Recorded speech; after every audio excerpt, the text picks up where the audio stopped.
এখন আমাকে এরকম ভাবে অ্যাটাক করতেছে। আমি কি বিয়ের আগে আলামিনের সাথে মানে বিয়ের পরে পরকে করছি? আমার বয়ফ্রেন্ড ছিল, আমি তাকে ভালোবাসি, স্টিল নাও আমি তাকে সবসময় ভালোবাসবো। আমাকে এমন ভাবে অ্যাটাক করার চেষ্টা করতেছে। ওদের ব্যাকগ্রাউন্ড কত খারাপ, আমি তো বলি নাই এগুলো কোনো কিছু। ওর মা যে লিভিনে থাকে 8 বছর ধরে, আমি তো কোনো কিছু বলি নাই। কেন ছাড় আমাকে, আমার সব বলতে হইবে এখন। আমার লাইফটা শেষ করে দিছে, আমার লাইফটা শেষ করে দিতেছে ওরা। এখন পর্যন্ত আমার পিছনে এভাবে পড়ে আছে, এখন পর্যন্ত আমার লাইফে এভাবে পড়ে আছে ওরা। না লাইফ শেষ করবি না কিছু, ওরা যা এখন থেকে মানুষ যা জানতে চাইবে আমি সবকিছুর অ্যান্সার দিব। আমাকে জোর করে নিয়ে ওদিন আটকে তারপর বিয়ে পড়াইছে। আমি বাসায় চলে আসতে চাইছি, রাতে 10টা বাজে আমাকে বাসায় আসতে দেয় নাই। আমি এক কাপড় চোপড়ে গেছি। আমার যদি যাওয়ার নিয়ে যেতে থাকতো আমি অনেক কিছু বাসা থেকে আমার প্রয়োজনীয় জিনিস নিয়ে যেতাম, কিন্তু আমি নেই নাই। আমার যখন প্রেগনেন্ট বাবু পেটে তখন আমি জানতে পারি যে মার্কস পর একটা মেয়ে, সেই মেয়েটার সাথে আহাত বিয়ে করছে। আমাকে বলতেছে আহাতকে আমি বিয়ে করতে মানা করতাম, আহাত জোর করে বিয়ে করতো। মানুষ এখন আমাকে কমেন্ট করে আমি 4 নম্বর, আমার 4 নম্বর, এসব কমেন্ট দেখলে আমার লজ্জা লাগে না?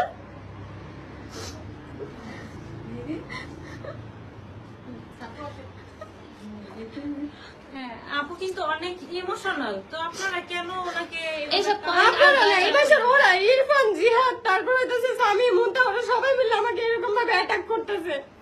ওরা সবাই মিলে অ্যাটাক করতেছে। আমার শ্বশুর আমাকে অনেক ভালোবাসে, আমাকে নিতে চায়। এতদিন ধরে এখানে বিউটি স্টাইলে আমি আপুদের কাছে পর্যন্ত আমার পার্সোনাল ব্যাপারে কোনো কথা বলি না, কখনোই বলি না। প্রশ্ন করলেও অ্যানসার দেয় না, বলছে যে আপু থাক, ওরা বলুক, আমি কিছু বলবো না।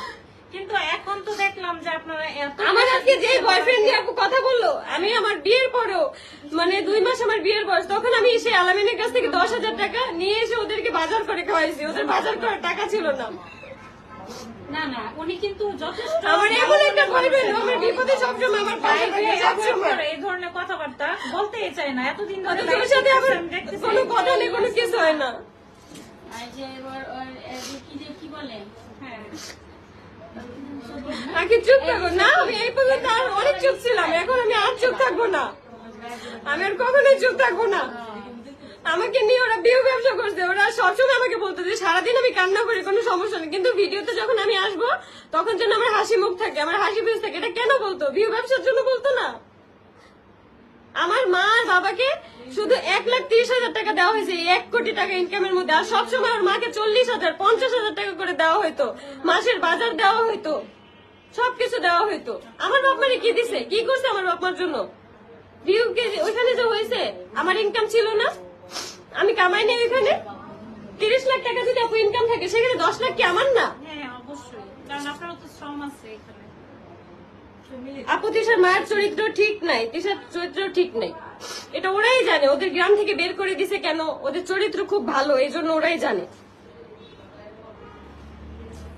না সবচেয়ে বড় কথা, আপু কিন্তু মুখ খুলে না, এই যে লাইভে যায় বলে যে এইগুলি আমি এই ব্যাপারে কথা বলবেন না। মানে আমাকে ওরা কমেন্টে আপু জানেন অ্যাটাক করে সবসময়। আমি চুপচাপ আছি দেখে মানুষ ভাবে কি আমি কেন চুপ আছি।